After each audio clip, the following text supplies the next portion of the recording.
সালাতের বা নামাজের সবচেয়ে বড়, সবচেয়ে কমন ত্রুটি, ভুল কোনটা? এ বিষয়ে যে ভুলটা সালাতের সবচেয়ে বড় ভুল, যে বিষয়টা সালাতের সবচাইতে কমন ভুল, গণহারে কমবেশ সকলেই এই ভুলে আক্রান্ত আমরা, সেই ভুলটা কি? সালাতের সবচেয়ে বড় সমস্যাটা কোন জায়গায়, সেটার বিষয়ে আমরা আলোচনা করার চেষ্টা করবো আজকে ইনশাআল্লাহ বিদিল্লাহ ওয়া মা তৌফিক ইল্লা বিল্লাহ। প্রথম কথা হলো, মুমিনের জীবনের সবচেয়ে গুরুত্বপূর্ণ কাজ হলো সালাহ। মুমিনের জীবনের সবচেয়ে গুরুত্বপূর্ণ কাজ হলো কি? সালাহ, নামাজ। এর চাইতে গুরুত্বপূর্ণ কোনো কাজ ইমানের পরে আর ইমানদারের জন্য নাই।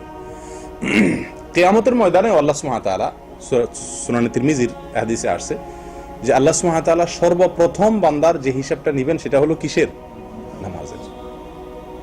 নামাজের সবচেয়ে গুরুত্বপূর্ণ বিষয়ের হিসাব সবকিছুর আগে নেওয়া হবে। কবরে তো আলমে বারজাখে প্রথমেই ইমানের পরীক্ষা হয়ে যাবে, সবচেয়ে গুরুত্বপূর্ণ বিষয় ইমান। তারপরে যখন হাসর হবে, কিয়ামতের ময়দানে বিচার শুরু হবে, তখন বান্দার প্রথম যে আমলটির হিসাব আল্লাহ চাইবেন সেটা হলো কি? ইন্না আউওয়ালা মা ইউহাসাবু বিহিল আবদু মিন আমালিহি ইয়াউমাল কিয়ামাতি মিন আমালিহি সালাতুহু। অন্য বর্ণনা আছে আউওয়ালু মা ইউহাসাবু বিল আবদু ইয়াউমাল কিয়ামাতি সালাহ। প্রথম সালাতের হিসাব হবে। সালাত যার ঠিকঠাক মতো হয়ে যাবে, তেমন কোনো ভুল ত্রুটি সমস্যা ধরা পড়বে না, সে ব্যক্তি সম্পর্কে নবী সাল্লাল্লাহু আলাইহি ওয়াসাল্লাম বলেছেন ফাইন সালুহাত ফাকাদ আফলাহা ওয়া আনজাহ। যার নামাজের হিসাব মোটামুটি ঠিকঠাক হয়ে গেছে, প্রথম পরীক্ষা পাশ করে গেছে, সে সফল হয়ে গেল, তার অন্যগুলাতে আর খুব বেশি ঠেকবে না, বাঁধবে না। আর ওয়া ইন ফাসাদাত ফাকাদ খাবা ওয়া খাসির। যদি নামাজের হিসাবে কেউ গড়বড় দেখা যায়, কম পড়ছে, ঠিক মতো পড়ে নাই, উল্টাপাল্টা দেখা যায়, এই পরীক্ষা যদি কেউ ফেল করে, তাহলে ফাকাদ খাবা ওয়া খাসির, তাহলে সে ধরা খেয়ে গেল, ব্যাস। কারণ এরপরে অন্য সবগুলাই কি হবে? কঠিন হবে। যারা পরীক্ষক খাতা দেখেন, তারা ছাত্রদের খাতা দেখার সময় প্রথম যে খাতাগুলো দেখেন, অথবা খাতার প্রথম যে উত্তরগুলো, অ্যান্সারগুলো 1, 2 শুরুতে যেগুলো থাকে, এগুলো যত কড়াকড়ি করে দেখেন, এর পরের গুলো এতটা কড়াকড়ি করে দেখেন না। আল্লাহ সুবহানাহু ওয়া তাআলা সেরকম। প্রিয়দিনী ভাইরা, এই হলো সালাত সবচেয়ে গুরুত্বপূর্ণ বিষয়, এবং এটা ঠিকঠাক হয়ে গেলে অন্য সবকিছু সহজ হবে, এটুকু আমরা বুঝলাম। কোরআনে আল্লাহ সুবহানাহু ওয়া তাআলা সালাত এর বিষয়ে অনেকগুলো জায়গাতে আলোচনা করেছেন। এর ভিতরে এক জায়গায় আল্লাহ সুবহানাহু ওয়া তাআলা বলেন, ইমানদাররা সফল হবে ওই ইমানদাররা যারা তাদের সালাতে খুশু অবলম্বন করে। খুশু কি, তার ব্যাখ্যা আমরা পরে আসছি। অন্য আয়াতে আল্লাহ সুবহানাহু ওয়া তাআলা সূরা বাকারার মধ্যে আল্লাহ বলেন, হাফিজু আলাস সালাওয়াতি ওয়াস সালাতিল উসতা ওয়া কুমু লিল্লাহি কানিতিন। তোমরা সমস্ত সালাতগুলোর হেফাজত করো, রক্ষণাবেক্ষণ করো, যথাযথভাবে সালাতগুলো আদায় করো। ওয়া কুমু লিল্লাহি কানিতিন, এবং আল্লাহর জন্য তোমরা দাঁড়াও, দণ্ডায়মান হও, কানিত অবস্থায়, যথাযথভাবে, বিনয়ের সাথে, স্থিরভাবে।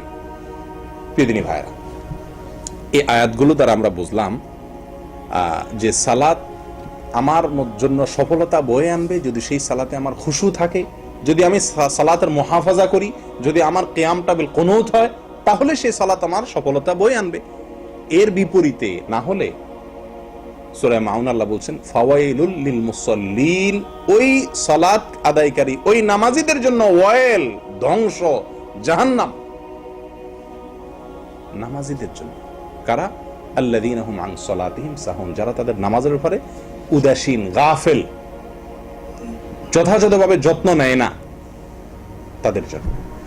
এবার আসি আমরা নামাজ, আমরা যারা পড়ি, আল্লাহ পড়ার তৌফিক দান করেন 5 ওয়াক্ত, আলহামদুলিল্লাহ। আমাদের সালাতের সবচেয়ে বড় সমস্যাটা কি বলেন তো? অমনোযোগিতা। বলেন আপনাদের কারোর মত? সবাই একমত আমার সাথে? নামাজের সবচেয়ে বড় সমস্যা হলো কি? অমনোযোগিতা, অর্থাৎ নামাজের মধ্যে মন থাকে না। আচ্ছা, এতে কোনো সন্দেহ নাই যে এই রোগ আজকে আমাদের সবাইকে পেয়ে বসে আছে। আমরা প্রত্যেকটা লোক নামাজ পড়ি, নামাজে আমাদের মন থাকে না, এতে কোনো সন্দেহ নেই। মন কিভাবে নামাজে স্থির করে ধরে রাখা যাবে, মনে কিভাবে পেরেক মেরে আটকানো যাবে, এই টেনশনে আমরা সব নামাজিরাই অস্থির, ঠিক না? কিন্তু এর চাইতে বড় ভুল যেটা নামাজে মনোযোগ না থাকার চাইতেও বড় ভুল আকারে, গুরুত্বের বিচারে, যে ভুলটার ব্যাপারে আমাদের কারোরই খুব বেশি মাথা ব্যথা নাই, আমরা এক বাক্যে সবাই একমত হয়ে গেলাম যে নামাজের সবচেয়ে বড় ভুল এবং সবচেয়ে কমন ভুল হলো অমনোযোগিতা। আমি স্বীকার করেছি, সন্দেহ নাই যে অমনোযোগিতা একটা ভুল এবং এটা গণহারে সবার ভিতরে কম বেশ আছে। কিন্তু এর চাইতে বড় ভুল যেটা সবার ভিতরে আছে সেটা হলো খুজু না থাকা, মনোযোগ, এটাকে বলা হয় খুশু। আর বাহ্যিক অঙ্গ প্রত্যঙ্গ দিয়ে সালাতের প্রতিটি রোকনকে যথাযথভাবে ধীর স্থিরতার সাথে আদায় করা, এটা হলো খুদু। দুইটা জিনিস আছে সালাতের জন্য, একটা হলো খুশু আর একটা হলো খুদু। আমরা বেশিরভাগ লোক, আমাদের আপত্তি হলো আমাদের সালাতে খুশু নাই, অর্থাৎ মন স্থির থাকছে না। আসলে মন সবসময় স্থির থাকা সম্ভব না। আপনি 2 রাকাত 4 রাকাত সালাত আদায় করবেন, নামাজ পড়বেন এবং এর শুরু থেকে শেষ পর্যন্ত আপনার মন পরিপূর্ণ নামাজেই থাকবে, কোথাও যাবে না, এটা সম্ভব না। মানুষের মন উড়ন্ত পাখির মতো, এটা ধরে সবসময় আটকে রাখা যায় না, অন্যদিকে মন চলে যেতে পারে। এই চলে যাওয়াটা দোষের নয়। দোষের কি? ইচ্ছাকৃতভাবে অন্য চিন্তা, অন্য ধ্যান, অন্য কল্পনা জল্পনা নামাজের মধ্যে করা, আল্লাহর স্মরণ ছাড়া অন্য কথার দুনিয়াবি কোনো চিন্তা করা নামাজের ভিতরে ইচ্ছাকৃতভাবে করা, এটা হলো দোষের। আর আরেকটা হলো ইচ্ছাকৃত আপনি করেন নাই, কিন্তু আপনি অন্যদিকে যে ভুলে মন চলে গেছে সেটার উপর আপনি স্থির আছেন, সরে আসার চেষ্টা করছেন না, মনটাকে আল্লাহর দিকে আনছেন না। ইচ্ছাকৃত যদি আমরা এরকম করি বা কন্টিনিউ যদি আমি এরকম করতে থাকি বা কখনো মনোযোগ আনার চেষ্টাই যদি আমি না করি, তাহলে সেটা হলো আমার নামাজের অবশ্যই একটি গুরুত্বপূর্ণ ভুল। কিন্তু যদি ভুলে কখনো অন্যদিকে মন চলে যায়, তাহলে সেটা সালাতকে নষ্ট করে দেয় না। কথা বুঝে আসছে? নবী সাল্লাল্লাহু আলাইহি সাল্লামের পর্যন্ত, নবী করিম সাল্লাল্লাহু আলাইহি সাল্লামের পর্যন্ত নামাজে অন্যদিকে মন গেছে, হাদিস দ্বারা প্রমাণ পাওয়া যায়। অনেক সময় তিনি নামাজ পড়াচ্ছেন, একদিন তিনি নামাজ পড়াচ্ছেন, কোন এক শিশু বাচ্চার কান্নার আওয়াজ তিনি শুনতে পাইছেন নামাজের মধ্যে, ইমামতি করছেন ওই অবস্থায়। তখন তিনি কি করলেন? বাচ্চার কান্না এত বেশি মাত্রায় হচ্ছে যে মনে হচ্ছে বাচ্চা খুব কষ্টে আছে, হয়তো তার বাবা বা মা উভয়ে তারা কি করছেন, মসজিদের জামাতে শামিল হয়ে গেছেন। তখন নবী করিম সাল্লাল্লাহু আলাইহি সাল্লাম ওই বাচ্চার কান্নার আওয়াজ শুনে তাড়াতাড়ি করে নামাজ সংক্ষেপ করে দিলেন। সংক্ষেপ করে নামাজ শেষে বললেন যে কার বাচ্চা সে যায় যেন ধরে। তাহলে এখান থেকে কি বুঝলাম? নামাজের ভিতরে অন্য কোনো দিকে মন যেতে পারে, যেতে পারে। ইচ্ছাকৃত চিন্তা করা, জল্পনা করা ভুল, বা সেটাকে কন্টিনিউ করাটা ভুল, কিন্তু যেতে পারে। কথা বুঝে আসছে প্রিয় দিনী ভাইরা? কিন্তু একটি হাদিসেও নবী করিম সাল্লাল্লাহু আলাইহি সাল্লামের জীবনের কোন অংশে কোন সাহাবীর বক্তব্য থেকে পাওয়া যায় না যে তার নামাজে তিনি রুকু, সিজদা, কিয়াম, কিরাত, বৈঠক, এই যে কাজগুলো নামাজের, এই আমলগুলো, নামাজের মূল কাজগুলো বা কোনো কাজ তাড়াহুড়া করে শেষ করেছেন, হ্যাঁ, খুব হুলস্থুল করে শেষ করেছেন, দ্রুত শেষ করে ফেলেছেন, এরকম কোন হাদিস পাওয়া যায় না। আমার কথা কি বুঝতে পারছেন? নামাজের ভেতরে মন অন্যদিকে গেছে এটা পাওয়া যায়, কিন্তু নামাজের মধ্যে নামাজের যে বাহিরের অংশ অর্থাৎ খুদু, এটা নষ্ট হয়েছে কখনো, এরকম কোন হাদিস নবী করিম সাল্লাল্লাহু আলাইহি ওয়াসাল্লামের জীবনে পাওয়া যায় না। তার মানে কি?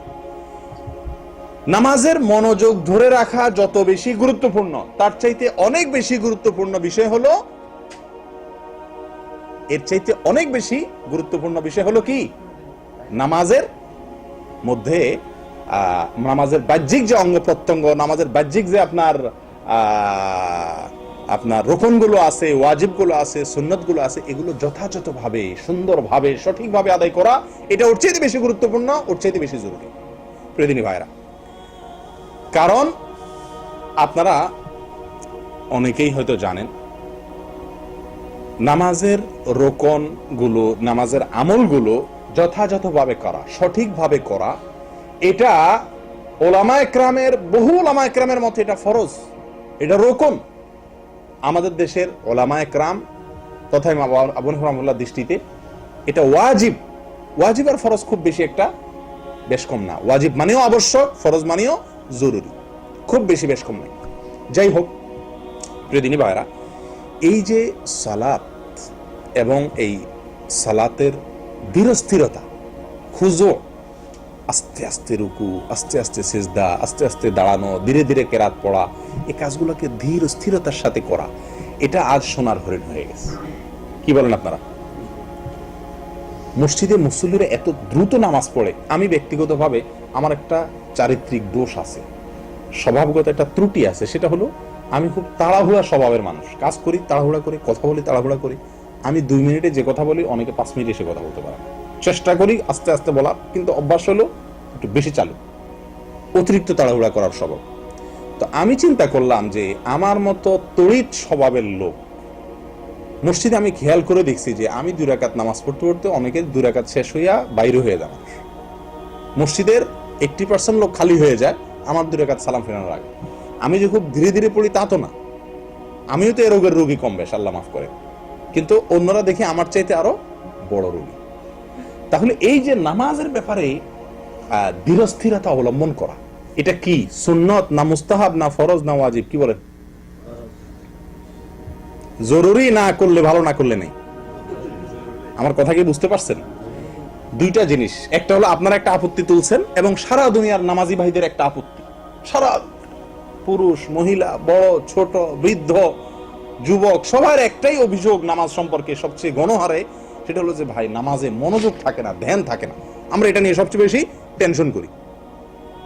অথচ নামাজে মনোযোগ যদি কোনো দিকে চলে যায়, পৃথিবীর কোনো আলেমের মতে নামাজ হবে না এরকম না। হ্যাঁ, আপনার মোটেই মন নাই, নিয়তি নামাজের দিকে নাই, অন্য কোনো ধান্দা, সেটা ভিন্ন কথা। কিন্তু নামাজের মধ্যে অন্য কোনো দিকে হঠাৎ করে মন চলে গেছে, অন্য কথা মাথায় চলে আসছে, আপনি আবার ফিরে নামাজের দিকে মনকে নিয়ে আসছেন, আপনার নামাজ হবে না এরকম কোনো কথা পৃথিবীর কোনো আলেম বলেন না।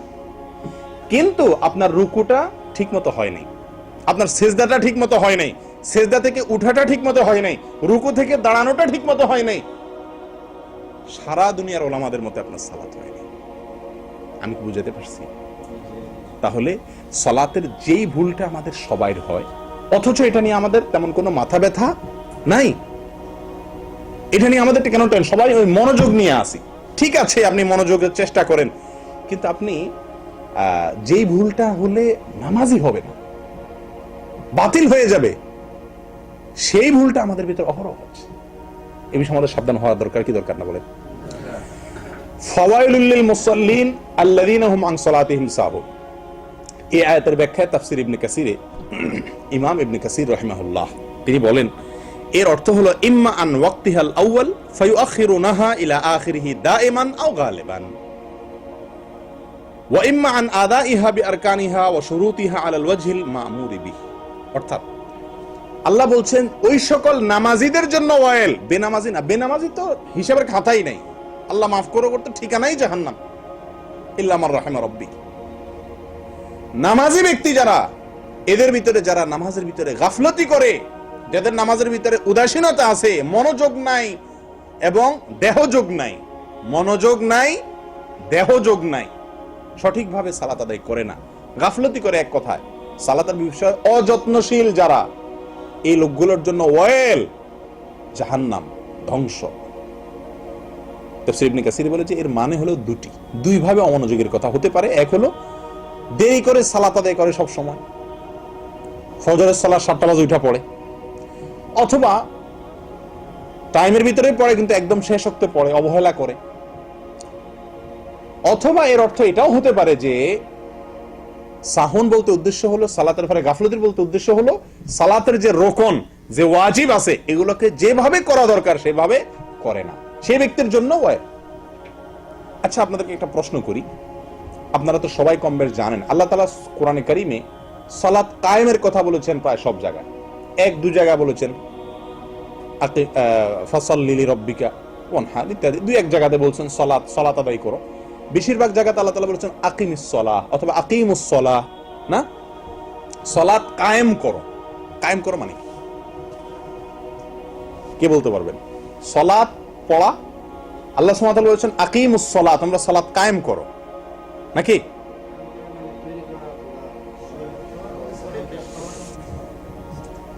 সমাজের মধ্যে ছড়ায়া দেওয়া, একটা ব্যাখ্যা পেলাম। আর কোন ব্যাখ্যা? কায়েম করো মানে কি? সালাত কায়েম করো মানে কি? সবাইকে সালাতের তাকিদ দেওয়া, একই কথা, কাছাকাছি হইল। প্রতিষ্ঠা, কিভাবে প্রতিষ্ঠা হতে পারে? সবাইকে নিয়ে সালাত কায়েম করবে।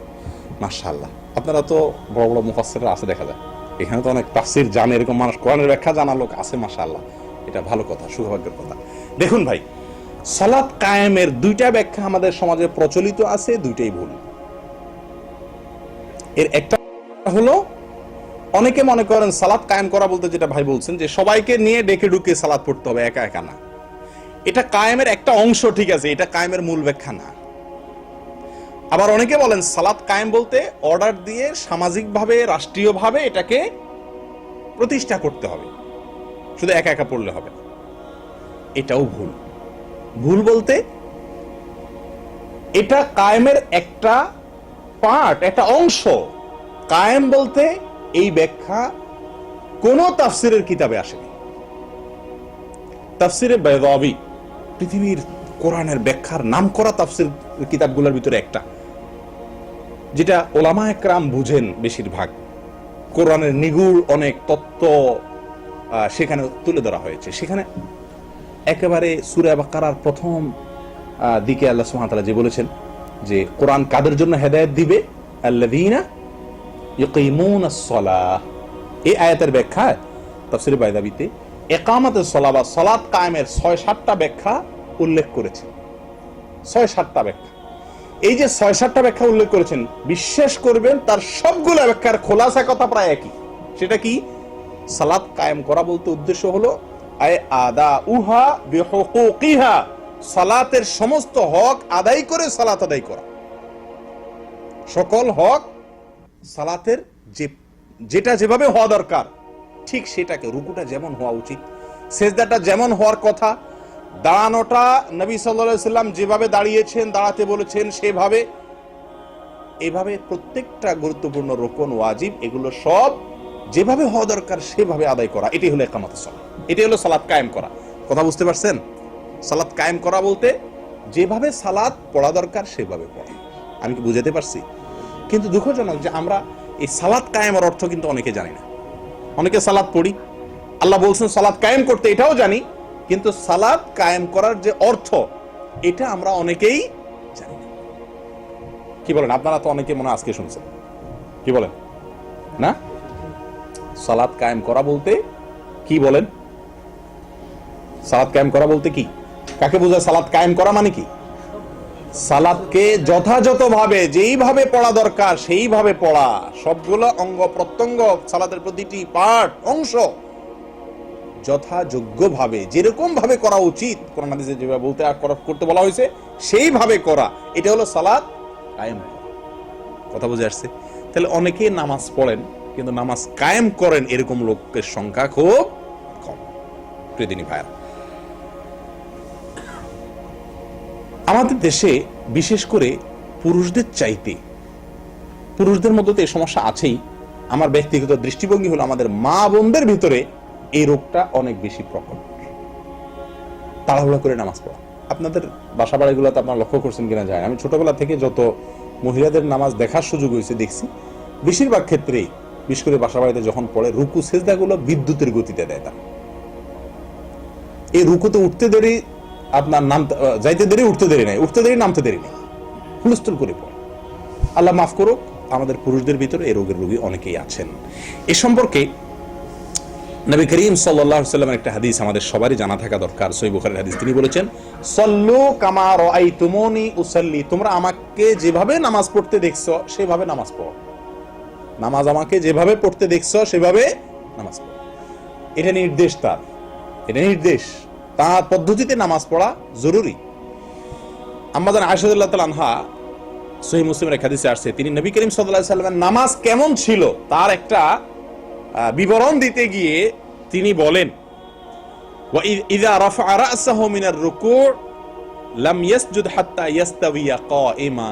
নবী সাল্লাল্লাহু আলাইহি ওয়াসাল্লাম রুকু থেকে যখন উঠতেন, রুকু থেকে যখন মাথা উঠাতেন, তখন যতক্ষণ পর্যন্ত তিনি সোজা হয়ে না দাঁড়াতেন, একেবারে স্টিল সোজা হয়ে না দাঁড়াতেন, ততক্ষণ পর্যন্ত সিজদায় যেতেন না। রুকু থেকে যখন উঠতেন তিনি একেবারে সোজা হয়ে টান টান হয়ে দাঁড়ানোর আগ পর্যন্ত তিনি কি করতেন না? সিজদায় যেতেন না। এবং ওয়াকানা ইযা রাফা রা'সাহু মিনাস সিজদাহ লাম ইয়াসজুদ হাত্তা ইয়াস্তাওয়িয়া জালিসা। যখন সিজদা থেকে উঠে তিনি বসতেন, সিজদা থেকে মাথা উঠায় বসতেন, টান টান সোজা হয়ে বসার আগ পর্যন্ত আবার সিজদায় যেতেন না। প্রিয় ভাইরা, আমরা কয়জন ভাই আমাদের নামাজগুলো এভাবে করি? একটু আমাদের নামাজের সাথে একটু মিলাই। রুকু থেকে উঠে একেবারে টান টান সোজা হয়ে স্থির হয়ে কিছু সময় দাঁড়িয়ে তারপরে সিজদায় যাওয়া, সিজদায় গিয়ে ধীরে স্থিরতার সাথে সিজদা শেষ করে উঠে সোজা হয়ে বসে কিছু সময় অপেক্ষা করে তারপর আবার সিজদায় যাওয়া। এরকম ধীর স্থির গতিতে আমরা কয়জন মানুষ নামাজ পড়ি? প্রিয় বন্ধুগণ, এই ছিল নবী সাল্লাল্লাহু আলাইহি ওয়াসাল্লামের নামাজ। সালাতের ভিতরে এই যে তাড়াহুড়ো করা, হুলস্থুল করা, সঠিকভাবে আদায় না করা, এটা সালাতকে নষ্ট করে দেয়। আবারও বলছি, এটা সালাতকে নষ্ট করে দেয়। এর ফলে সালাত আদায় হয় না। আপনি সূরা ফাতিহা না পড়লে যেরকম নামাজ হয় না, কেউ যদি রুকু একটা না দেয় নামাজ হবে? সেজদা না দিলে একটা নামাজ হবে? 4 রাকাতের নামাজ 3 রাকাত পড়লে হবে? ঠিক একই ভাবে কেউ সব ঠিক করছে, 4 রাকাতই পড়ছে, রুকু একটাই দিছে, সেজদা 2টাই দিছে, সূরা ফাতিহাও পড়ছে, সবই ঠিক আছে তার, কিন্তু লোকটা রুকু সিজদা উঠা বসা প্রত্যেকটা আমলে তাড়াহুড়ো করছে। যে তাড়াহুড়োটা সালাতের যে ইতমিনান বা তামানিনা, সালাতের যে ধীরস্থিরতা যেটা জরুরি, সেই কাজটি হয় নাই। কি বলেন, এই লোকটা সালাত হইছে না হয় নাই? হবে না, কারণ সে সালাতের জরুরি একটি আমল ছেড়ে দিছে, তামানিনা, ধীরস্থিরতা। প্রিয় বন্ধুগণ, এ সম্পর্কে মৌলিক 2টি হাদিস আছে যেটি আমাদের অনেকেরই আশা করতে পারি আমরা হয়তো আগে শুনছি, আবারও নতুন করে শুনলে হয়তো আমাদের বিবেকগুলোকে নতুন করে ভাবতে সাহায্য করবে। মৌলিকভাবে 2টি হাদিস, এর ভিতরে একটি হাদিস হলো মুসনাদে আহমদের এবং আরো অন্য হাদিসের কিতাবে আসছে। আবু কাতাদা রাদিয়াল্লাহু তাআলা আনহু বলেছেন, নবী করিম সাল্লাল্লাহু আলাইহি ওয়াসাল্লাম ইরশাদ করেছেন, আসওয়া আন-নাস সারিকাতান আল্লাযী ইয়াসরিকু মিন সালাতিহি। মানুষের মধ্যে সবচেয়ে নিকৃষ্ট চোর ওই ব্যক্তি যে ব্যক্তি তার নামাজে চুরি করে, নামাজ চুরি করে যে ব্যক্তি। আপনারা তো জীবনে বহু চোরের কথা শুনছেন, টাকা চোর, পয়সা চোর, স্বর্ণ চোর, গরু চোর, হাঁস চোর, মুরগি চোর, যত রকমের চোরের কথা শুনছেন দুনিয়াতে। এর ভিতরে সবচাইতে নিকৃষ্টতম চোর, নবী সাল্লাল্লাহু আলাইহি ওয়াসাল্লামের ভাষা সবচাইতে খারাপ চোর, চোরদের মধ্যে সবচেয়ে খারাপ চোর, গরু চোরের চাইতেও খারাপ কে? যে নামাজে চুরি করে। সাহাবীগণ জিজ্ঞাসা করলেন, ক্বালু ইয়া রাসূলুল্লাহ ওয়া কাইফা ইয়াসরিকু মিন সালাতি। মানুষ কিভাবে তার নামাজে চুরি করে? নামাজ চুরি কিভাবে করে? নামাজ চুরি করার জিনিস নাকি? টাকা পয়সা চুরি, স্বর্ণ চুরি, গরু চুরি, হাঁস চুরি, মুরগি চুরি, এগুলো তো বুঝে আসে, নিয়ে গেল। নামাজের চুরি কিভাবে জিজ্ঞাসা করা হলো। নবী সাল্লাল্লাহু আলাইহি ওয়াসাল্লাম বলেন, নামাজের চুরি হলো লা ইয়াতিম্মু রুকুআহা ওয়ালা সুজুদাহা। নামাজের চুরি হলো রুকু ঠিক মতো করে না, সেজদা ঠিক মতো করে না, এটা হলো নামাজের চুরি। অন্য বর্ণনা আসছে, অথবা রাবী বলেন সন্দেহ করতেছেন, অথবা তিনি বলেছেন লা ইয়াকিমু সুলবাহু মিনার রুকুই ওয়াস সুজুদি। রুকু থেকে উঠে, সেজদা থেকে উঠে পিঠ সোজা করে দাঁড়ায় না, বসে না, এটা হলো নামাজের চুরি। প্রিয় বন্ধুগণ, এই হাদিস থেকে কি বুঝলাম? চুরি একটা খারাপ কাজ, একটা হারাম কাজ। চুরির ভিতরে আবার সবচেয়ে খারাপ চুরি বানাইছেন নবী করিম সাল্লাল্লাহু আলাইহি ওয়াসাল্লাম। সবচেয়ে খারাপ চুরি বলে অবহিত করেছেন যে ব্যক্তি নামাজের মধ্যে রুকু সিজদা ঠিক মতো করে না, ওই ব্যক্তিকে সবচেয়ে খারাপ চোর বলা হয়েছে তাকে। প্রিয় বন্ধুগণ, তাহলে আমরা মোটামুটি বহু লোকই মনে হয় এই চোরের খাতা নাম উঠে যাবে এই কারণে। কি বলেন? আপনি হাঁস চুরি করেন না, মুরগি চুরি করেন না, ডিম চুরি করেন না, চাল চুরি করেন না, গম চুরি করেন না, ধান চুরি করেন না, পয়সা চুরি করেন না, মাশাআল্লাহ আপনি কোনো কিছুই চুরি করেন না, আলহামদুলিল্লাহ আপনার একটা ভালো চরিত্র আছে, কিন্তু আপনি বড় চোর। কোনো কিছু চুরি না করেও বড় চোরের খাতায় আপনার নাম লেখা আছে, কারণ আপনি রুকু ঠিক মতো করছেন না, সিজদা ঠিক মতো করছেন না। কি বলেন ভাই, জিনিসটা ভাবার বিষয় কিনা, চিন্তা করার কিনা? গণহারে মসজিদগুলোতে মানুষ দেখবেন বিদ্যুতের গতিতে নামাজ পড়ে, বিদ্যুতের গতিতে 1 রাকাত নামাজ পড়তে 1 মিনিট টাইমও লাগে না, 60 সেকেন্ড টাইমও লাগে না। অথচ সহিভাবে যথাযথভাবে যদি আপনি নামাজ আদায় করতে চান, 1 রাকাত নামাজে একেবারে না হইলেও তো 1.5 মিনিট সময় লাগার কথা, সেখানে 1 মিনিটও লাগে না, 1-1.5 মিনিটে 2 রাকাত শেষ। এরকম হয় কি হয় না? আল্লাহ হেফাজত করে। প্রিয় বন্ধুগণ, এই একটা হাদিস আমরা শুনলাম। তাহলে নামাজের ভিতরে যারা ধীরস্থিরতা অবলম্বন করে না, তাড়াহুড়ো করে, যথাযথভাবে রুকু সিজদা করে না, এরা কোনো কিছু চুরি না করেও সবচাইতে বড় চোর। কোনো কিছু চুরি না করেও সবচেয়ে বড় চোরের খাতায় নাম লেখা। দ্বিতীয় হাদিসটা শুনেন, যেটি আমাদের অনেকের জন্য অনেক বিশাল বড় শিক্ষার বিষয়। বুখারী এবং মুসলিমে একযোগে বর্ণনা করেছেন হাদিসটি। আবু হুরায়রা রাদিয়াল্লাহু তাআলা বর্ণনা করেছেন যে নবী সাল্লাল্লাহু আলাইহি সাল্লাম মসজিদে নববীতে প্রবেশ করলেন, এরপরে আরেকটা লোক তার পিছে পিছে ঢুকলেন, ঢুকে লোকটি সালাত আদায় করলেন। মসজিদে ঢুকে তিনি নামাজ পড়লেন। নামাজ পড়ার পরে তিনি নবী করিম সাল্লাল্লাহু আলাইহি সাল্লামের কাছে আসছেন, এসে সালাম দিলেন। সালাম দিলেন নবী করিম সাল্লাল্লাহু আলাইহি সাল্লাম সালামের জবাব দিলেন। জবাব দিয়ে এরপরে তাকে বললেন, ইরজি' ফাসাল্লি ফাইন্নাকা লাম তুসাল্লি। সালামের জবাব দিয়ে বললেন, ইরজি' ফাসাল্লি ফাইন্নাকা লাম তুসাল্লি, যাও তুমি আবার নামাজ পড়ো, কারণ তুমি নামাজ পড়ো নাই। এতক্ষণ যা করছো এটা নামাজ পড়া বলো না, এটাকে নামাজ হয়ই নাই, তোমার নামাজ হয়ই নাই, না পড়ার মতো। তুমি নামাজ পড়ো নাই এটা বলেন না যে তোমার নামাজ পুরোপুরি সঠিক হয় নাই, কিছু হয়েছে এরকম না, বলছেন যে ফাইন্নাকা লাম তুসাল্লি, তুমি নামাজ পড়োই নি, এটা নামাজই না, আবার পড়ো। লোকটা চলে গেছে, যে আবার পড়লেন, পড়ে এসে আবার সালাম দিলেন, আসসালামু আলাইকুম। নবী সাল্লাল্লাহু আলাইহি ওয়াসাল্লাম জবাব দিলেন, ওয়ালাইকুম আসসালাম।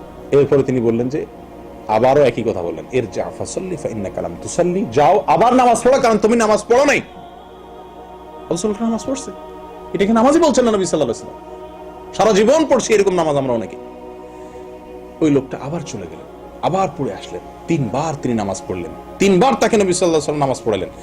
লোকটা এবার 3 নম্বর বার পড়ে শেষ করে এসে সালাম দেওয়ার পরে যখন নবী করিম সাল্লাল্লাহু আলাইহি ওয়াসাল্লাম তাকে একই কথা বললেন, তখন লোকটা বললেন, ওয়াল্লাযী বা'আসাকা বিল হক, হে রাসূল, যে আল্লাহ আপনাকে সত্য নিয়ে পাঠিয়েছেন, দুনিয়াতে নবী হিসেবে পাঠিয়েছেন, তার নামে শপথ করছি, মা উহসিনু গায়রা হাযা, আমি এর চাইতে ভালো আর নামাজ তো জানি না ইয়া রাসূলুল্লাহ, ফাআল্লিমনি, তো আমাকে শিক্ষা দিন কিভাবে নামাজ পড়ব।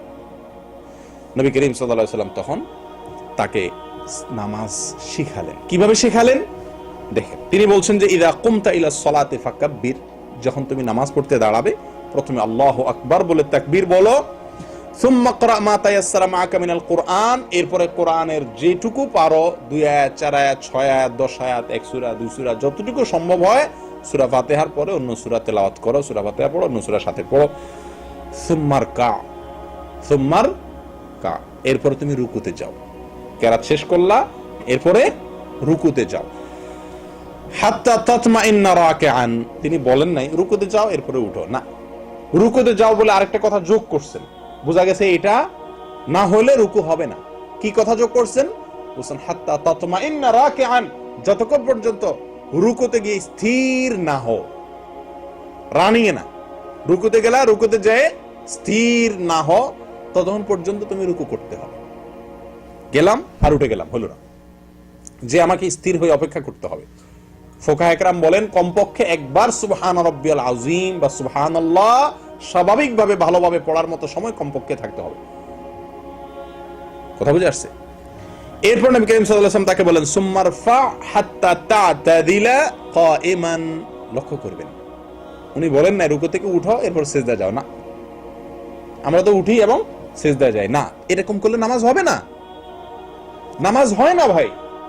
শত শত মুসল্লির নামাজ হয় না, বিশ্বাস করেন। মসজিদে আসে বছরকে বছর ধরে নামাজ পড়ছে, নামাজ হয় না, কোনো দাম নাই নামাজ। নবী করিম সাল্লাল্লাহু আলাইহি ওয়াসাল্লাম বলছেন সুম্মা রফা হাত্তা তা'তাদিলা কাইমান, ওই লোকটাকে তিনি বললেন যে এরপরে রুকু থেকে উঠো, তুমি দাঁড়িয়ে কতক্ষণ পর্যন্ত দাঁড়াও, কিভাবে দাঁড়াও, হাত্তা তা'তাদিলা, ভালোভাবে টান টান হয়ে সোজা হয়ে দাঁড়ানোর আগ পর্যন্ত অপেক্ষা করো রুকু থেকে উঠে। ঠিক আছে, দেখেন এরপর বলছেন সুম্মাসজুদ, এরপরে তুমি সিজদা যাও। সিজদা যাও এটা বলে তুমি ক্ষান্ত হন নাই যে সিজদা যাও, ঠিক আছে হয়ে গেল, সিজদা দিলাম আবার উঠে যাও, না, সিজদা যাও বলে আবার বলছেন হাত্তা তাতমাইন্না সাজিদান, সিজদায় গিয়ে যতক্ষণ পর্যন্ত তুমি স্থির না হও, ধীরতা স্থিরতা, সেখানে সিজদায় যে কিছু সময় ধীর স্থির হতে না পারো, কিছু সময় অপেক্ষা করতে না পারো, ততক্ষণ পর্যন্ত সিজদায় থাকো। ফুকাহা ইকরাম বলেন কমপক্ষে একবার সুবহান রাব্বিয়াল আলা। আপনি সিজদায় মাথা যাওয়ার পরে, আমরা অনেকে তো ওই যাওয়ার আগে আল্লাহু আকবার বলে যাইতে যাইতে সুবহান রাব্বিয়াল আলা বলে মাথা দিয়ে উঠে যায়, না তা হবে না। কপাল জমিনে লাগার পরে, হাত জমিনে লাগার পরে, নাক জমিনে লাগার পরে, সিজদার 7টি অঙ্গ জমিনে লাগার পরে কমপক্ষে একবার ধীরে সুস্থে তাসবিহ পড়ার মতো সময় অপেক্ষা করা ওয়াজিব বা ফরজ। প্রিয় ভাইরা, আমরা যেটা বলছিলাম, অনেকে এই যাইতেছে না, এর নাক লাগার আগে তাসবিহ পড়া শুরু হয়ে গেছে, আবার ওই উঠার আগেই উঠতে উঠতে বাকি তাসবিহ শেষ করতেছে, মাঝখান দিয়ে দেখা যায় যে এক তাসবিহ পরিমাণ অপেক্ষা করা হয় না, নামাজ হয় না। নবী সাল্লাল্লাহু আলাইহি ওয়াসাল্লাম বলছেন সিজদায় যাওয়ার পরে স্থির হওয়া পর্যন্ত অপেক্ষা করো, এরপরে না আপনি তাসবিহ পড়বেন। আচ্ছা, এরপরে বলছেন সুম্মা রফা, সিজদা থেকে উঠো, বাস উঠে আবার সিজদা যাও, না, উঠো, উঠে বলে নবী করিম সাল্লাল্লাহু আলাইহি ওয়াসাল্লাম বলছেন হাত্তা তাতমাইন্না জালিসান, সিজদা থেকে উঠো, কতক্ষণ পর্যন্ত উঠো অপেক্ষা করো, যতক্ষণ পর্যন্ত তুমি টান টান হয়ে সোজা হয়ে বসা, স্থির হয়ে চুপচাপ না বসো, ততক্ষণ পর্যন্ত অপেক্ষা করো, তার মানে কিছু সময় অপেক্ষা করতে হবে। এরপরে বলছেন সুম্মা ফাল যালিকা ফি সালাতিকা কুল্লিহা, তোমার পুরো এই এক রাকাতের কথা আমি বলে দিলাম, আর তোমার পুরো নামাজ সালাম ফেরানো পর্যন্ত পুরো নামাজে তুমি এই পদ্ধতি অবলম্বন করতে হবে, এইভাবে সালাত আদায় করতে হবে, তাহলে তোমার সালাত হবে, আর না হলে হবে না। বুঝতে পারছেন তো? এবার আপনারাই বলেন, এইভাবে আমরা কয়জন নামাজ আদায় করি, বা আমরাও তো জীবনে বহুত নামাজ আদায় করছি, কয়জনের নামাজ এরকম? প্রিয় বন্ধুগণ, সহিহ বুখারীর একটি হাদিস আপনাদের অনেকেরই হয়তোবা অবাক লাগবে শুনলে, হয়তো নতুন শুনছেন অনেকেই। হুযায়ফা রাদিয়াল্লাহু তাআলা আনহু এক ব্যক্তিকে দেখলেন যে সে তাড়াহুড়া করে নামাজ পড়তেছে, আমরা যেভাবে পড়ি এই জাতীয় নামাজ পড়তেছে। তিনি এরকম নামাজ পড়া দেখে লোকটাকে ডাক দিলেন, ডাক দিয়ে বললেন তুমি কতদিন এভাবে নামাজ পড়ছো বাবা, ভাই কতদিন এভাবে তুমি নামাজ পড়ছো? লোকটা বলল 40 বছর ধরে। কত বছর ধরে? 40 বছর ধরে তিনি এভাবে নামাজ আদায় করছেন। অন্য বর্ণনা আসছে 40 বছরের কথা না, আপনার সে অনেক দিন থেকে এইভাবে সালাত আদায় করছেন। তো হুযায়ফা রাদিয়াল্লাহু তাআলা আনহু তাকে ডেকে বলছেন যে ভাই, লাউ মুত্তা আলা গায়রি ফিতরাতিল্লাতী ফাতারাল্লাহু মুহাম্মাদান সাল্লাল্লাহু আলাইহি ওয়াসাল্লাম আলাইহা, তুমি যদি এই নামাজ নিয়ে মরো, যেভাবে নামাজ পড়তেছো, এই যদি সারা জীবনের নামাজ হয় তোমার, আর এই নামাজ নিয়ে তুমি কবরে যাও, মরো, তো মনে রাখবে মুহাম্মদ সাল্লাল্লাহু আলাইহি ওয়াসাল্লামের ধর্মের উপরে তোমার মৃত্যু হলো না, মুসলমান হয়ে মরতে পারলা না, সারা জীবন নামাজ পড়ছো। যদি এরকম নামাজ পড়ো, তাহলে মুহাম্মদ সাল্লাল্লাহু আলাইহি ওয়াসাল্লাম যে ধর্ম নিয়ে আসছেন, যে পদ্ধতি নিয়ে আসছেন, তার পদ্ধতিতে তোমার মৃত্যু হলো না, তোমার জীবনটা গেল না। প্রিয় বন্ধুগণ, কত বড় চিন্তার কথা, কত বড় টেনশনের কথা। কি নামাজ পড়ছি? হ্যাঁ, কি নামাজ পড়ছি? সবাই মনোযোগ নিয়ে আস, সবাই ধ্যান নিয়ে আস, কিন্তু সালাতের বাহির ঠিক নেই। একটা কথা মনে রাখা দরকার আমাদের, এটা ঠিক যে অন্তর হলো রাজধানী দেহের, মন যদি কোনো দিকে থাকে তার অঙ্গ প্রত্যঙ্গ সব ঠিক হয়ে যায়, ঠিক আছে কিনা? হাদিসে আসছে নবী করিম সাল্লাল্লাহু আলাইহি ওয়াসাল্লাম বলেছেন আলা ইন্না ফিল জাসাদি মুদগা লা মুদগা ইযা সালুহাত সালুহাল জাসাদু কুল্লু ওয়া ইযা ফাসাদাত ফাসাদাল জাসাদু কুল্লু আলা ওয়া হিয়াল কলব। শরীরের একটা অঙ্গ আছে যেটা ঠিক থাকলে সব ঠিক হয়ে যায়, সেটা হলো অন্তর। অতএব অন্তর ঠিক হয়ে গেলে সব ঠিক হয়ে যায়। এজন্য আমরা সবসময় চেষ্টা করি আগে মনোযোগটা ঠিক করতে, মনোযোগ ঠিক করলে মনে করি বাকি সব ঠিক হয়ে যাবে। কিন্তু ভাই, কখনো এর উল্টাও হয়। এটা হলো বেসিক, এটা হলো মূল কথা।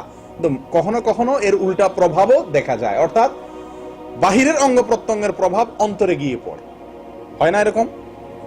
আপনি যদি আঘাত পান হাতে, ব্যথা পান পায়ে, মাথায়, অন্তরে ব্যথা অনুভব হবে কিনা, দুঃখ অনুভব হবে কিনা। বাহিরের প্রভাব অনেক সময় ভেতরে পড়ে। আমি আমার ব্যক্তিগত জীবনের একটি পরীক্ষা অভিজ্ঞতা থেকে আমি আপনাদেরকে বলছি এবং অনুরোধ করছি, আহ্বান জানাচ্ছি, যারা নামাজে মনোযোগ ধরে রাখতে পারেন না, যাদের নামাজের ধ্যান থাকে না, অন্যদিকে মন চলে যায়, আল্লাহর কথা মনে আসেই না, নামাজের কথা মনেই থাকে না, অন্য কথা চলে যায়। আল্লাহর কসম, আমি নিজে পরীক্ষিত আমার নিজের জন্য। আপনাদেরকে আমি আহ্বান করছি, এটা আপনারা পরীক্ষা করে দেখুন। আপনি যদি নামাজের আরকান, আহকাম, উঠা বসা, রুকু, সিজদা এগুলাতে ধীরস্থিরতা অবলম্বন করেন, খুব ধীরে ধীরে করা যে জরুরি, এই হাদিসগুলোকে মাথায় রেখে আপনি এভাবে ধীরস্থিরতার সাথে আপনি নামাজ আদায় করেন, ইনশাআল্লাহ আপনার নামাজে মনোযোগ আসবে। আপনি 2 রাকাত নামাজ পড়ে দেখেন, পরীক্ষামূলক 2 রাকাত নফল নামাজ পড়ে দেখেন, বা কালকে ফজর নামাজ ইনশাআল্লাহ পড়ে দেখেন, যে খুব ধীরস্থিরতাতে হাত বেঁধে একেবারে আস্তে আস্তে সূরা ফাতিহা পড়লেন, হ্যাঁ, এরপর আপনার অন্য সূরা মিলালেন, খুব ধীরস্থিরতা, হুলস্থুল করবেন না, মাথা রাখবেন, হুলস্থুল করলে নামাজ হবে না, সেটা মাথায় রেখে খুব আস্তে আস্তে পড়লেন। সূরা ফাতিহা শেষ না করতে করতে ওয়ালা দাল্লিন আমিন কইয়া ওই কুল আউযু বিরাব্বিন নাস মালিকিন নাস ইলাহিন নাস মিন শাররিল ওয়াসওয়াসিল খান্নাস আল্লাযী ইউওয়াসওয়িসু ফি সুদুরিন নাস কইতে কইতে আবার রুকু চলে গেলেন না। দাঁড়ায়া নাস বলা শেষ, কিছুক্ষণ থামেন, এরপরে বলেন আল্লাহু আকবার, আস্তে আস্তে রুকুতে যান। রুকুতে যাইতে যাইতে সুবহানাল্লাহ বলে শুরু করেন না, রুকুতে যায় মাথাটা পিঠটা সমান করেন। আপনার যদি মাথা পুরোপুরি, পিঠ যদি পুরোপুরি না ঝুঁকে, নামাজ হবে না, হাদিসে স্পষ্ট বলা আছে। পুরোপুরি রুকুতে একদম পিঠ মাথা দুইটাকে সমান দিয়ে পুরোপুরি রুকুতে গিয়ে, এরকম অনেকে এতটুক যায় না, এতটুক না, পুরোপুরি রুকুতে যান, এরপরে শুরু করেন সুবহান রাব্বিয়াল আযীম, সুবহান রাব্বিয়াল আযীম, সুবহান রাব্বিয়াল আযীম, আমার মহান রব, মহান পালনকর্তা পবিত্র, 3 বার বলেন। এরপরে সামি আল্লাহু লিমান হামিদা আস্তে আস্তে বলে উঠে দাঁড়ান, একদম সোজা হয়ে দাঁড়ান, 2 সেকেন্ড অপেক্ষা করেন, এরপরে আল্লাহু আকবার বলে রুকুতে যান। রুকুতে গিয়ে মাথা, নাক, হাত, হাঁটু সব মাটিতে রাখার পরে এবার শুরু করেন সুবহান রাব্বিয়াল আলা। ওই যেতে যেতে শুরু করেন না, কথা বুঝতে পারছেন? আমরা চিন্তা করি যে টাইমটা নষ্ট করে লাভ কি, যেতে যেতেই শুরু করি, না, ওইটা পড়ার সময় তো সেজদার পরে, সেজদার তাসবিহ তো সেজদায় গিয়ে পড়তে হবে, রুকু তাসবিহ তো রুকুতে গিয়ে পড়তে হবে, আপনি পথে পড়লে তো হবে না। আমার কথা কি বুঝতে পারছেন? এই জন্য রুকুতে যান, সব অঙ্গগুলা, নাক, হাত, কপাল সব মাটিতে লেগে গেছে, এবার শুরু করেন সুবহান রাব্বিয়াল আলা, আস্তে আস্তে ধীরে ধীরে সুবহান রাব্বিয়াল আলা, সুবহান রাব্বিয়াল আলা 3 বার পড়ে এরপর আল্লাহু আকবার বলে সোজা হয়ে বসেন, একদম ঠান্ডা। কিছু সময় অপেক্ষা করেন, 2 সেকেন্ড, 1 সেকেন্ড, অন্তত ওলামা ইকরাম বলেন, ফুকাহা ইকরাম বলেন, কমপক্ষে একবার সুবহানাল্লাহ বলার মতো সময় দিয়ে অপেক্ষা করেন, নামাজ হবে না। আপনি রুকু থেকে উঠে যদি সাথে সাথে যান, ওয়াল্লাহি নামাজ হবে না, এবং সারা দুনিয়া ওলামাদের মতে আপনি নামাজের ওয়াজিব তরক করেছেন বা ফরজ তরক করেছেন মতান্তরে। আর রুকু থেকেও যদি একইভাবে রুকু থেকে উঠেই সাথে সাথে চলে গেলেন, নামাজ হবে না, উঠে আপনাকে সোজা হয়ে দাঁড়াতে হবে। এবার আপনারা বলেন, এইভাবে যদি 2 রাকাত সালাত আদায় করা যায়, আপনি পরীক্ষা করে দেখেন, আপনার মন নামাজে দেখবেন অন্য কোনো দিকে যাচ্ছে না। কারণ আমি আমার রুকুর ঠিক করার ধান্দায় আছি, আমি আমার সেজদা হচ্ছে কিনা সেই চিন্তায় আছি, তাহলে তো আমার অন্যদিকে মন যাওয়ার সুযোগই নেই। আমার কথা বুঝতে পারছেন? ইনশাআল্লাহ যদি সালাতের এই আরকান আহকাম গুলোকে, খুজুরটাকে ঠিক করেন, ইনশাআল্লাহ খুশু ঠিক হয়ে যাবে। ভাই, অন্তর মানুষের হাতে সবসময় থাকে না, মানুষ চাইলেও মনটাকে সবসময় ধরে রাখতে পারে না, কিন্তু মানুষ যেটা পারে সেটা কি, এই রুকুগুলো ঠিক মতো করতে পারে, সিজদাগুলো আমরা ঠিক মতো করতে পারি নাকি? এটা আমাদের কন্ট্রোলে কিনা? 100%। আমার অঙ্গ প্রত্যঙ্গগুলো পুরোপুরি আমার কন্ট্রোলে, অন্তরটা সবসময় আমার নিয়ন্ত্রণে থাকে না। আপনার যেটা নিজের নিয়ন্ত্রণে আছে, আপনার যেটা সাধ্যের মধ্যে আছে, সেটুকু আপনি করেন, ইনশাআল্লাহ যেটা আপনার সাধ্যে নাই, আল্লাহ সুবহানাহু ওয়া তাআলা সেটা ঠিক করে দিবেন। কথা বুঝে আসছে? করবেন তো ইনশাআল্লাহ? আল্লাহ আমাদেরকে তৌফিক দান করেন। প্রিয় দিনী ভাইরা, আনাস রাদিয়াল্লাহু তাআলা আনহু বর্ণনা করেন, সহিহ বুখারী মুসলিমের হাদিস, নবী সাল্লাল্লাহু আলাইহি সাল্লাম ইরশাদ করেছেন, আতিমুর রুকু ওয়াস সুজুদ, তোমরা রুকু এবং সিজদাগুলোকে ইতমাম করো, পরিপূর্ণ করো। রুকু সিজদাকে পরিপূর্ণ করো। রুকু পরিপূর্ণ করা মানে হলো ভালোভাবে পিঠ মাথা সোজা হয়, এত বেশি ঝুঁকতে হবে, হালকা ঝুঁকলে হবে না, পরিপূর্ণ ঝুঁকতে হবে। ঝুঁকেই শুধু না, ঝুঁকার পরে তাসবিহ পড়তে হবে ধীরে স্থিরতার সাথে, এরপরে উঠে সোজা হয়ে দাঁড়ায়, একদম টান হয়ে সোজা দাঁড়ায় অপেক্ষা করতে হবে কিছু সময়, এরপর আপনি সিজদা যাবেন। এটা বলে রুকু ঠিক করা। সিজদাও একইভাবে। এটা করার জন্য নবী করিম সাল্লাল্লাহু আলাইহি ওয়াসাল্লাম নির্দেশ দিয়েছেন। ইবনে মাজাহ এর হাদিসে আসছে, নবী সাল্লাল্লাহু আলাইহি ওয়াসাল্লাম বলেছেন, ইয়া মাশাল মুসলিমিন, ইয়া মাশার মুসলিমিন, ও মুসলিমরা শুনে রাখো, লা সালাতা লিমান লা ইউকিমু সুলবাহু ফির রুকুই ওয়াস সুজুদ। হাদিসটি সহিহ। নবী সাল্লাল্লাহু আলাইহি সাল্লাম বলেন, ও মুসলিমরা, ও মুসলমানরা, যে ব্যক্তি নামাজের মধ্যে রুকুতে তার পিঠ সোজা না করে, পিঠ মাথা সোজা না করে, অর্থাৎ ভালো করে না ঝুঁকে, এরকম থাকলে তার সোজা হলো না। এবং সেজদায় গিয়ে যে ব্যক্তি পিঠ মাথা সোজা না করে, সঠিকভাবে রুকু এবং সেজদা না করে, ওই ব্যক্তির সালাত হয় না, নবী করিম সাল্লাল্লাহু আলাইহি ওয়াসাল্লাম বলেছেন। প্রিয়দিনী ভাইরা, আবু হুরায়রা রাদিয়াল্লাহু তাআলা আনহু বলেন, আমারনি রাসূলুল্লাহ সাল্লাল্লাহু আলাইহি ওয়াসাল্লাম বিসালাস ওয়া নাহানি আন সালাস। আমাকে নবী করিম সাল্লাল্লাহু আলাইহি ওয়াসাল্লাম তিনটা কাজের ব্যাপারে বিশেষ নির্দেশ দিয়েছেন, আর তিনটা কাজ থেকে বিশেষভাবে নিষেধ করেছেন। যে তিনটা কাজের জন্য বিশেষভাবে নির্দেশ দিয়েছেন তার ভিতরে একটা হলো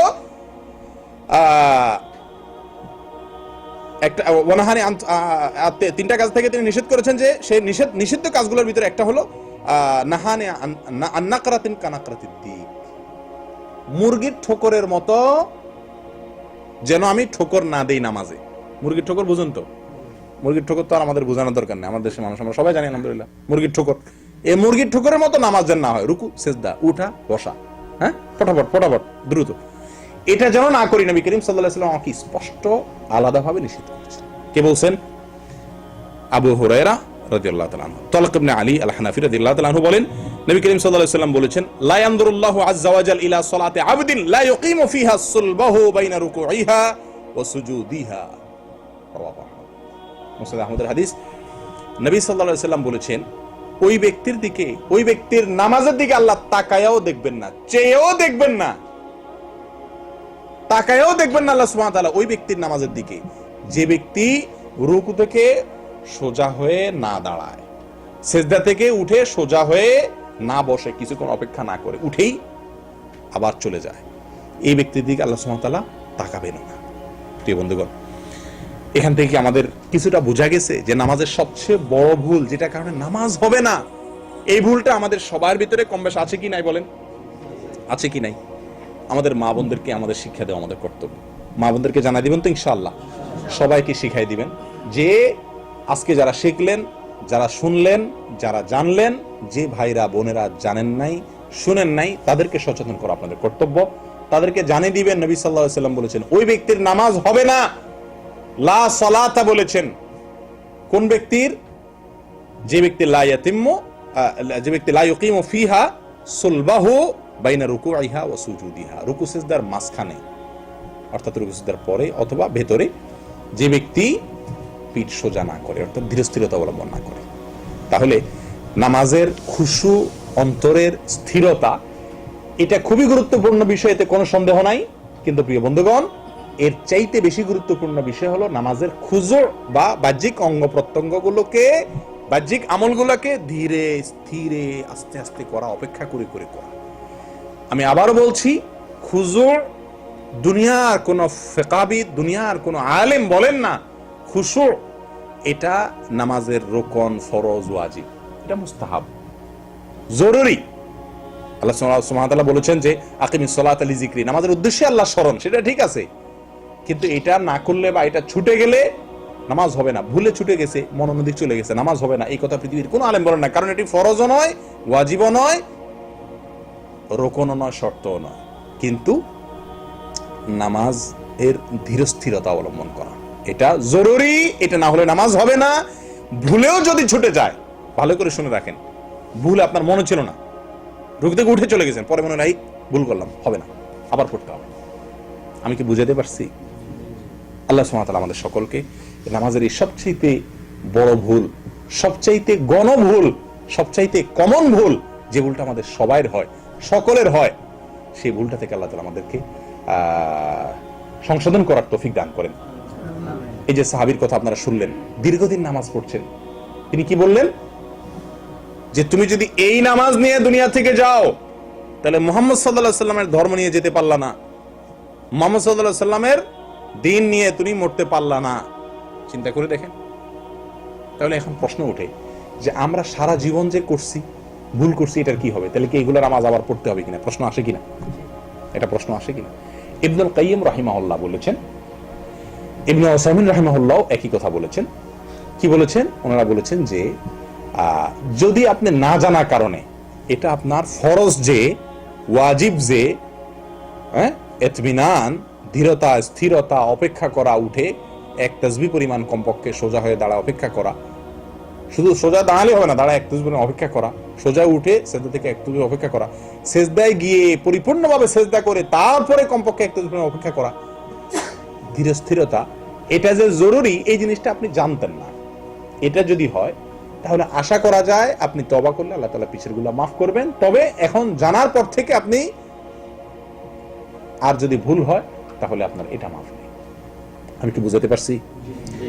কিন্তু আরেকটা সমস্যা দেখা দেয়, সেটা হলো আমাদের দেশে অনেক ইমাম সাহেব, বা এখানেও আছে অনেক ইমাম সাহেব এমন বিদ্যুৎ গতিতে নামাজ পড়ে, বিশেষ করে রমজান মাসে বা রমজানের বাইরেও দেখা যায় যে আপনার এত দ্রুত নামাজ পড়ে যে আপনার এতক্ষণ যে আলোচনা শুনলেন সে আলোচনার আলোকে নামাজটা হয় না।